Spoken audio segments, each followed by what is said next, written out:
जय श्री कृष्णा। आपका दीपशिखा के चैनल में स्वागत है। श्रीमद् भगवत गीता पुरुषोत्तम योग अध्याय 15 भाग 6 यतन्तो योगिनश्चैन पश्यन्त्यात्मन्यवस्थितम् यतन्तोप्यकृतात्मानो नैन पश्यन्त्यचेतसः। इसका भावार्थ है, आत्म साक्षात्कार को प्राप्त प्रयत्नशील योगी जन यह स्पष्ट रूप से देख सकते हैं, लेकिन जिनके मन विकसित नहीं हैं और जो आत्म साक्षात्कार को प्राप्त नहीं हैं, वे प्रयत्न करके भी यह नहीं देख पाते कि क्या हो रहा है। इसका तात्पर्य है, अनेक योगी आत्म साक्षात्कार के पथ पर होते हैं, लेकिन जो आत्म साक्षात्कार को प्राप्त नहीं है, वह यह नहीं देख पाता कि जीव के शरीर में कैसे कैसे परिवर्तन हो रहा है। इस प्रसंग में योगिनः शब्द महत्वपूर्ण है। आजकल ऐसे अनेक तथाकथित योगी हैं और योगियों के तथाकथित संगठन हैं, लेकिन आत्म साक्षात्कार के मामले में वे शून्य हैं। वे केवल कुछ आसनों में व्यस्त रहते हैं और यदि उनका शरीर सुगठित तथा स्वस्थ हो गया तो वे संतुष्ट हो जाते हैं। उन्हें इसके अतिरिक्त कोई जानकारी नहीं रहती। वे यतन्तोप्यकृतात्मानः कहलाते हैं। यद्यपि वे तथाकथित योग पद्धति का प्रयास करते हैं, लेकिन वे स्वरूप सिद्ध नहीं हो पाते। ऐसे व्यक्ति आत्मा के देहांतरण को नहीं समझ सकते। केवल वे ही ये सभी बातें समझ पाते हैं जो सचमुच योग पद्धति में रमते हैं और जिन्हें आत्मा, जगत तथा परमेश्वर की अनुभूति हो चुकी है। दूसरे शब्दों में, जो भक्ति योगी हैं, वे ही समझ सकते हैं कि किस प्रकार से सब कुछ घटित होता है। यदादित्यक्तं तेजो जगद्भास्यतेऽखिलम् यच्चन्द्रमसि यच्चाग्नौ तत्तेजो विद्धि मामकम्। इसका भावार्थ है, सूर्य का तेज जो सारे विश्व के अंधकार को दूर करता है, मुझसे ही निकलता है। चंद्रमा तथा अग्नि के तेज भी मुझसे उत्पन्न हैं।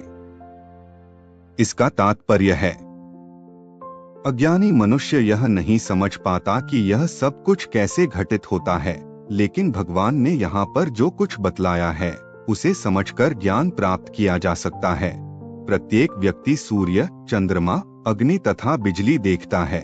उसे यह समझने का प्रयत्न करना चाहिए कि चाहे सूर्य का तेज हो या चंद्रमा, अग्नि अथवा बिजली का तेज, ये सब भगवान से ही उद्भूत हैं।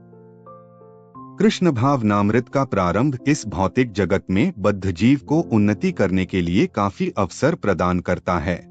जीव मूलतः परमेश्वर के अंश हैं और भगवान यहाँ पर इंगित कर रहे हैं कि जीव किस प्रकार भगवत धाम को प्राप्त कर सकते हैं। इस श्लोक से हम यह समझ सकते हैं कि सूर्य संपूर्ण सौर मंडल को प्रकाशित कर रहा है। ब्रह्मांड अनेक हैं और सौर मंडल भी अनेक हैं। सूर्य, चंद्रमा तथा लोक भी अनेक हैं, लेकिन प्रत्येक ब्रह्मांड में केवल एक सूर्य है। भगवद गीता में 10.21 कहा गया है कि चंद्रमा भी एक नक्षत्र है। नक्षत्राणाम शशि। सूर्य का प्रकाश परमेश्वर के आध्यात्मिक आकाश में आध्यात्मिक तेज के कारण है। सूर्योदय के साथ ही मनुष्य के कार्यकलाप प्रारंभ हो जाते हैं। वे भोजन पकाने के लिए अग्नि जलाते हैं और फैक्ट्रियां चलाने के लिए भी अग्नि जलाते हैं। अग्नि की सहायता से अनेक कार्य किए जाते हैं। अतएव सूर्योदय, अग्नि तथा चंद्रमा की चांदनी जीवों को अत्यंत सुहावने लगते हैं। उनकी सहायता के बिना कोई जीव नहीं रह सकता।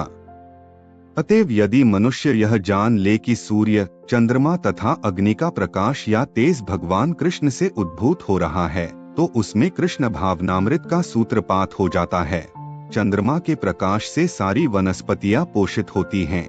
चंद्रमा का प्रकाश इतना आनंदप्रद है कि लोग सरलता से समझ सकते हैं कि वे भगवान कृष्ण की कृपा से ही जी रहे हैं। उनकी कृपा के बिना न तो सूर्य होगा, न चंद्रमा, न अग्नि, और सूर्य, चंद्रमा तथा अग्नि के बिना हमारा जीवित रहना असंभव है। बद्ध जीव में कृष्ण भावनामृत जगाने वाले ये ही कतिपय विचार हैं। रजसी प्रलयं गत्वा कर्मसंगिषु जायते तथा प्रलीनस्तमसी मूढ़योनिषु जायते। इसका भावार्थ है, जब कोई रजोगुण में मरता है तो वह सकाम कर्मियों के बीच जन्म ग्रहण करता है, और जब कोई तमोगुण में मरता है तो वह पशुयोनि में जन्म धारण करता है। इसका तात्पर्य है, कुछ लोगों का विचार है कि एक बार मनुष्य जीवन को प्राप्त करके आत्मा कभी नीचे नहीं गिरता। यह ठीक नहीं है। इस श्लोक के अनुसार यदि कोई तमोगुणी बन जाता है तो वह मृत्यु के बाद पशुयोनि को प्राप्त होता है। वहां से मनुष्य को विकास प्रक्रम द्वारा पुनः मनुष्य जीवन तक आना पड़ता है। अतएव जो लोग मनुष्य जीवन के विषय में सचमुच चिंतित हैं, उन्हें सतोगुणी बनना चाहिए और अच्छी संगति में रहकर गुणों को लांघ कर कृष्ण भावनामृत में स्थित होना चाहिए। यही मनुष्य जीवन का लक्ष्य है।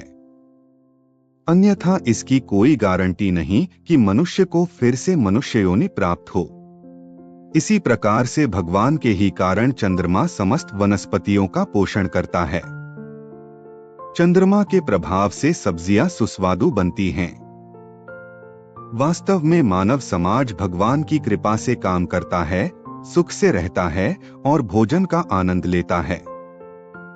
अन्यथा मनुष्य जीवित न रहता। रसात्मकः शब्द अत्यंत महत्वपूर्ण है। प्रत्येक वस्तु चंद्रमा के प्रभाव से परमेश्वर के द्वारा स्वादिष्ट बनती है।